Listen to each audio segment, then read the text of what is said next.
man, I've always had either dogs or cats in my life. My family, other than when I do trips like this, with my family, we've always had. Growing up, we had Smokey. We rescued him from a pound. Yeah, we had him for a good 10 years, and here in Phoenix, actually. And I was there with him till the end. And for me, the one thing I loved about dogs, especially, all animals, I love all animals, but dogs, they're very, very playful, and they are very loyal, and they miss you when you come home, or, it seems like they miss you when you come home. Very grateful to see you. And, there's no bullshit with them.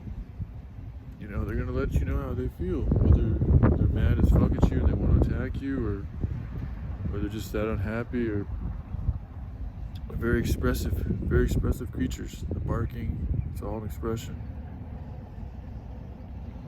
And I'm just like, I'm very empathic, so listening to what's happened to Yana is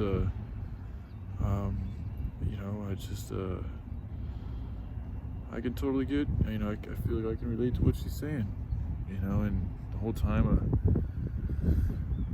not wanting to be with a relationship, I can get that too. This is 8 years with something, an entity you see every single day, and for one day to wake up and them not, for whatever happened, not to be there anymore.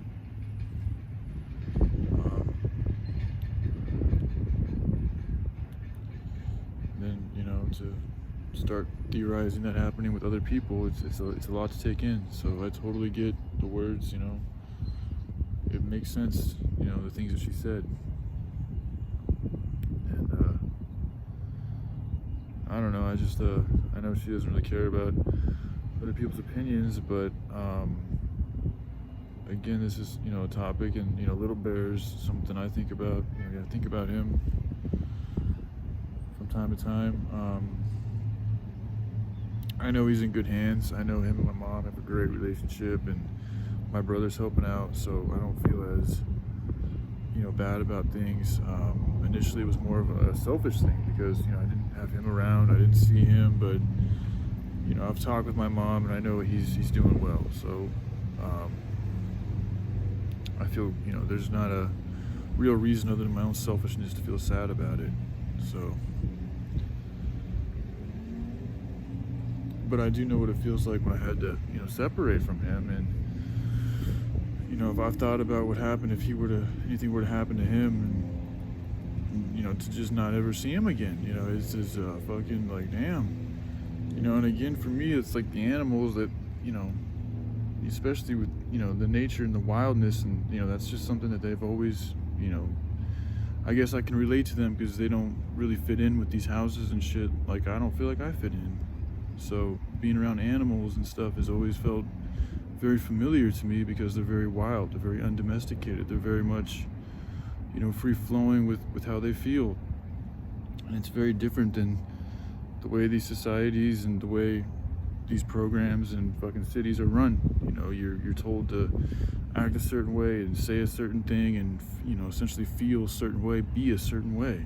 It's very controlling, it's very constricting of your heart and your emotions and who you really are.